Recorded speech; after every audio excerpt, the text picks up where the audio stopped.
Good morning students. आज हम एक नया चैप्टर चालू करेंगे, chapter 7 conservation of plants and animals.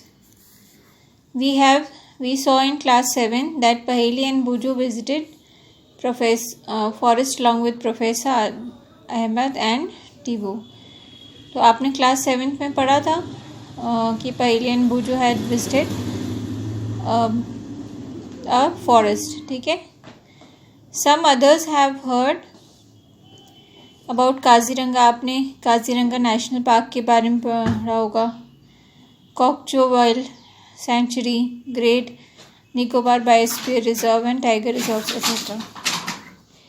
Deforestation and it's causes.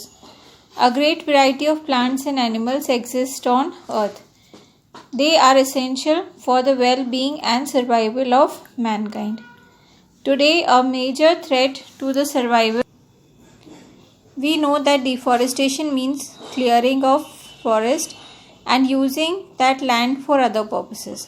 ठीक है, किन किन पर्पस से डिफॉरेस्टेशन होता है?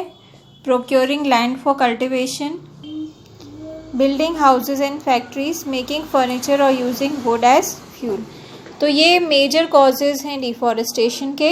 एक तो कल्टीवेशन के लिए मतलब जैसे खेतों में कन्वर्ट करना फॉरेस्ट लैंड को, फिर धीरे से क्या होता है, वो जो खेत होते हैं वो हाउसेस और जो बिल्डर्स होते हैं वो या तो सरकार ले लेती है फैक्ट्रीज बनाने के लिए, या तो फिर क्या होता है कि आपके जो फॉरेस्ट हैं वो वुड के लिए काट दिए जाते हैं और एक प्लांट को, फॉरेस्ट को उगने के लिए कई ईयर्स लग जाते हैं। लेकिन अगर आप उन फॉरेस्ट को काट देंगे तो उनको रिप्लेस करने के लिए बहुत सारे ईयर्स लगेंगे और बहुत उनको देखभाल लगेगी, जो नहीं हो पाता है। Consequences of deforestation. डिफॉरेस्टेशन के कॉन्सिक्वेंसेस आपने पहले भी पढ़े होंगे। क्या होता है, अगर प्लांट्स नहीं रहेंगे तो जो एटमॉस्फेयर में कार्बन डाइऑक्साइड है वो क्या होगा, उसको कौन यूज़ करेगा? प्लांट्स नहीं रहेंगे तो कार्बन डाइऑक्साइड एटमॉस्फेयर में ही रह जाएगा और उससे क्या होगा, हमारा जो अर्थ का टेम्परेचर है वो बढ़ जाएगा, ग्लोबल वार्मिंग बढ़ेगी और उसके चलते पोल्यूशन बढ़ेगा, ठीक है। और डिफॉरेस्टेशन का एक और साइड इफ़ेक्ट क्या है? Decrease in the fertility of the soil. Rainfall decrease होगा, fertility of soil will decrease because moreover there will be increased changes of natural calamity such as flood and drought. आप देखते हैं कि जो forest होते हैं वो क्या करते हैं, सॉइल को होल्ड करके रखते हैं। अगर फॉरेस्ट कट जाएंगे तो जो सॉइल जो है उसको होल्ड करके रखने के लिए कोई प्लांट्स के रूट्स ही नहीं रहेंगे तो सॉइल बह जाएगी। तो top layer of the soil अगर बह जाती है तो fertility of the soil decrease हो जाती है। देन फ्लड्स जब आते हैं तब अगर फॉरेस्ट नहीं रहेगा तो सॉइल को, लैंड को होल्ड करने के लिए कुछ भी नहीं रहता है। ड्राउट्स होंगे, ड्राउट्स मतलब अकाल पड़ना, सूखा पड़ना। ये क्यों होगा ड्राउट्स? बिकॉज अगर फॉरेस्ट कट गए हैं तो उसमें रेनफॉल नहीं होगा, अगर रेनफॉल नहीं होगा तो नेचुरली अकाल पड़ेगा। ओके, सो ये सब चीज़ें जो हैं ये बैड कॉन्सिक्वेंसेस हैं deforestation. Deforestation is a major cause which leads to the change in soil properties. अभी मैंने समझाया आपको कि आपने क्लास 7 में भी पढ़ा था कि अगर फॉरेस्ट कट जाएंगे, प्लांट्स कट जाएंगे तो जो सॉइल है उस पर उनको होल्ड करने के लिए प्लांट्स के रूट नहीं रहेंगे। सेकेंडली, जो प्लांट्स में हम वाटर डालते हैं वो सॉइल तक पहुंचता है और प्लांट्स जो हैं एटमॉस्फेयर से नाइट्रोजन, ऑक्सीजन, ये सब नाइट्रोजन, कार्बन डाइऑक्साइड ये सब अब्जॉर्ब करके सॉइल तक पहुंचाते हैं और सॉइल की फर्टिलिटी को बढ़ाते हैं, ठीक है। तो अगर top layer of the soil Eros हो जाए, इरोजन कहा जाता है, ठीक है। अगर प्लांट्स नहीं रहेंगे तो जो top layer of the soil है, या तो बारिश जब आएगी तो वो पूरा बह जाएगा क्योंकि उनको होल्ड करने के लिए कोई भी प्लांट नहीं है, या तो ज़्यादा विंड चलेगी तो भी वो उड़ जाएगी सॉइल। तो top layer of the soil अगर उड़ जाएगी तो नीचे क्या बचेगा, हार्ड एंड रॉकी लेयर। तो this soil has less humus उसमें कम होता है, फर्टिलिटी कम होती है। धीरे धीरे क्या होगा, फर्टिलिटी नहीं होगी तो वहाँ पे प्लांट्स नहीं उगेंगे और धीरे धीरे वो जो एरिया है वो क्या बन जाएगा, desert. So this is called as desertification. इसको आप मार्क कर लीजिएगा। Deforestation also leads to the decrease in the water holding capacity of the soil. ठीक है, तो जैसे आपको मैंने बताया कि प्लांट्स जो है वो रूट्स के द्वारा अपने सॉइल को होल्ड करके रखते हैं और उसमें जो नमी होती है सॉइल की वो बरकरार रहती है। बिकॉज प्लांट्स जो है जब हम प्लांट्स में पानी डालते हैं तो फिर वो पानी सॉइल तक पहुंचता है। The other properties of the soil like nutrient content extra also changes because of deforestation. ठीक है, तो न्यूट्रिएंट्स जो एटमॉस्फेयर से प्लांट्स जो होते हैं वो न्यूट्रिएंट्स अब्जॉर्ब करके प्लांट की जड़ों से सॉइल तक पहुंचता है। तो अगर प्लांट्स नहीं होंगे तो क्या होगा, वो न्यूट्रिएंट्स भी सॉइल में कम होने लगेंगे। ना आपका नेक्स्ट टॉपिक है conservation of forest and wild life. तो फॉरेस्ट और वाइल्ड लाइफ को कंजर्व कैसे किया जाए। ठीक है, now professor Ahmed organizes a visit to the Biosphere Reserve for Paheli and Bujo. He selects the name Pachmarhi bio reserve. तो इस तरह से बहुत सारे फॉरेस्ट हैं जो बायोस्फीयर रिजर्व कहा जाता है, जिनको उसमें क्या होता है, प्लांट्स और एनिमल्स को प्रोटेक्टेड किया जाता है। To protect our flora and fauna. Flora and fauna means plants and animals.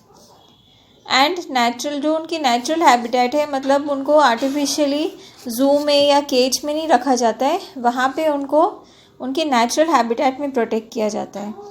तो इनको बोलते हैं प्रोटेक्टेड एरिया, इनको बोलते हैं वाइल्ड लाइफ सेंचुरी या तो नेशनल पार्क या बायोस्फीयर रिजर्व हैव बीन एमार्क्ड।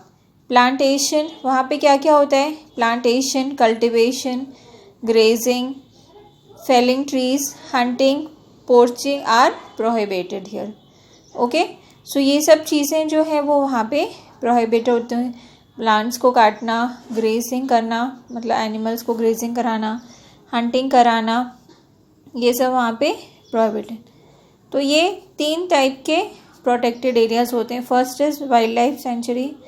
इसमें क्या होता है, एक बहुत बड़ा सा एरिया होता है that are protected from the disturbance of others and their habitat. इसमें जैसे फॉरेस्ट होते हैं उनको वैसे ही रखा जाता है, उसमें कोई भी मैन मेड चीज़ें नहीं होती हैं या वॉल्स, दीवारें या जू, इस तरह से कुछ भी नहीं होता है। ये क्या होता है, प्रोटेक्टेड एरिया होता है, ये बड़ा होता है। National park, area reserved for wild life so that they can freely use the habitat and natural resources. And biosphere reserve, large area protected land for conservation of life, plant and animal resources and the traditional life of the tribal living. तो biosphere reserve में एक चीज़ और added है कि वहाँ पे जो tribals भी रहते हैं उनको भी वहाँ पे रहने की परमिशन होती है बायोस्फीयर रिजर्व में। लेकिन यहाँ पे वाइल्ड लाइफ सेंचुरी और नेशनल पार्क में सिर्फ प्लांट्स एंड एनिमल्स रहते हैं। ओके, तो अब हम पढ़ेंगे what is the biosphere reserve. Children along with professor Ahmad and Madhav ji entered the biosphere reserve. Biosphere reserve क्या होता है, कंजर्वेशन ऑफ बायोडाइवर्सिटी। बायोडाइवर्सिटी का मतलब होता है जो हमारे कंट्री में बहुत सारे variety of plants, animals, microorganisms हैं किसी एक एरिया में। तो biosphere helps to maintain the biodiversity and culture of that area. तो उन प्लांट्स, एनिमल्स को वहाँ पे वैसे ही प्रोटेक्ट किया जाता है और अगर देखा जा रहा है कि उनमें कोई कमी आ रही है तो उनको कंजर्व करने के लिए, उनको बचाने के लिए या तो उनमें रिप्रोडक्शन करने के लिए काम किया जाता है। The Pachmarhi bio reserve consist of 1 national park name Satpura and 2 wild life sanctuaries name बोरी एंड पचमढ़ी। तो बायोस्फीयर रिजर्व जो होता है वो एक बड़ा एरिया होता है, उसके अंदर नेशनल पार्क और वाइल्ड लाइफ सेंचुरीज हो सकती हैं। यहाँ पे देखेंगे आप, ये पचमढ़ी बायो रिजर्व का पिक्चर है, ये पूरा एरिया है पचमढ़ी बायो रिजर्व। यहाँ पे देखिए बोरी सेंचुरी है, तवा रिजर्वॉयर है, यहाँ पे पूरा ये जो ब्लू है ये this is all Tawa river जो है उसका रिजर्वॉयर है। ये सतपुड़ा नेशनल पार्क है और यहाँ Pachmarhi century.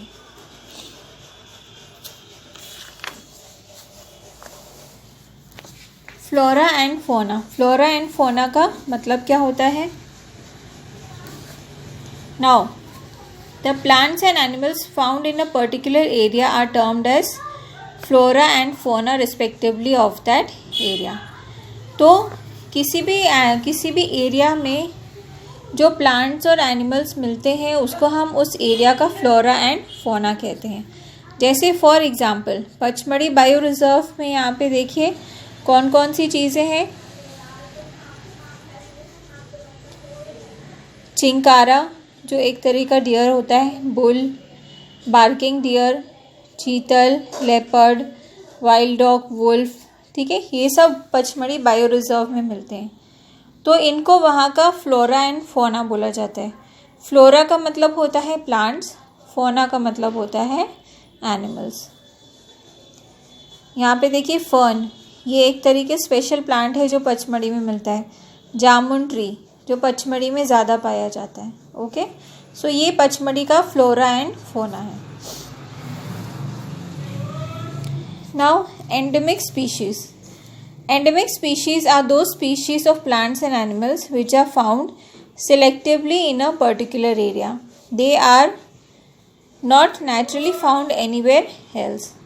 A particular type of plant or animal may be endemic to a zone, a state or a country.